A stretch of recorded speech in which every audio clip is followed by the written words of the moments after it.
আসবো, কিছু খেলবা? না, খেলবো না। আপু চলো না খেলি, এমন করো কেন? নো, আমি এখন ইজি কাজে বিজি আছি।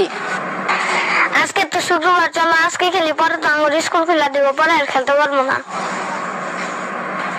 এই তোর মতো পিচ্ছি পোলাপনদের সাথে খেলার বয়স আমার রয়েছে, আমার বারবার ডিস্টার্ব করস। যা পিচ্ছি পোলাপনদের সাথে খেলগা যা।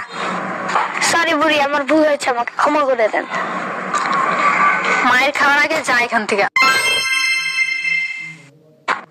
আপু তুমি খেলবা না? সবাই এসে আমরা বসে আছি, চলো খেলি। না, আমি খেলবো না। আপু তুমি প্রত্যেকদিন এমন করো, আমার কথা দিয়া কথা রাখো না। বিশ্বাসঘাতকতা করেছো তুমি, তোমাকে তো পুলিশে দেওয়া উচিত। আমি জন্ম থেকে বিশ্বাসঘাতক, এবার যাইন থেকে। তোমার লগে আর খেলা লাগে না, আমরা একলাই খেলতে পারি। এত যখন খেলতে পারো তাহলে প্রত্যেকদিন শেষের মতো একে লেগে দাঁড়ায় থাকস। প্রত্যেকদিন তো তুমি খালি কইতে পারো আর খেলতে পারো না।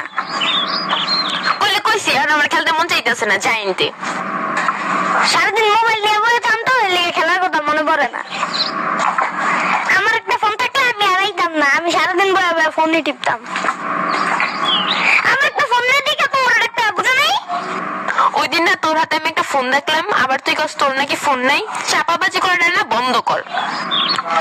তোর মতো চাপাবাজ আমি আমার লাইফে কোনোদিন দেখি নাই। ওইটা আমার একদিনের লেগা দিছিল, সারাদিন ফোন টিভি দেখে নিয়ে নিছে।